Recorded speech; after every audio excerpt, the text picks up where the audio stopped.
കേന്ദ്ര അവഗണന എന്നത് കേരള സർക്കാരിന്റെ തെറ്റായ പ്രചാരണമാണെന്ന് ബി.ജെ.പി. നേതാവ് വി. മുരളീധരൻ.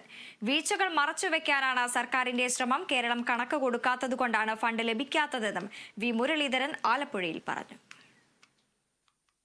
കേന്ദ്ര അവഗണന എന്നുള്ളത് കേരളത്തിലെ സർക്കാരിന്റെ പിടിപ്പുകേടും കഴിവില്ലായ്മയും അഴിമതിയും ധൂർത്തും ഇതൊക്കെ മറച്ചുവെക്കാൻ വേണ്ടിയിട്ട് കേരള സർക്കാരിലെ മന്ത്രിമാർ ജനങ്ങളെ തെറ്റിദ്ധരിപ്പിക്കാൻ വേണ്ടി നടത്തുന്ന ഒരു പ്രചരണം എന്നുള്ളതിനപ്പുറത്ത് ഈ കാര്യത്തിൽ എന്തെങ്കിലും വസ്തുതയുള്ളതായിട്ട്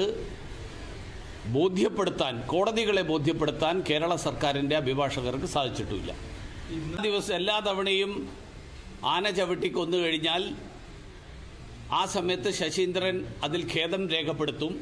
പക്ഷേ കേന്ദ്രം അനുവദിച്ച ഫണ്ട് പകുതി പോലും ചെലവാക്കാതെയാണ് ശശീന്ദ്രൻ ഇതൊക്കെ പറയുന്നത്. മുഖ്യമന്ത്രി പ്രസ്താവന നടത്തുന്നതിൽ വലിയ വീരനാണ്, പക്ഷേ കോടതിയിൽ പറയേണ്ടത് എഴുതി കൊടുക്കാൻ കഴിവില്ലാത്ത ഒരാളുമാണ്.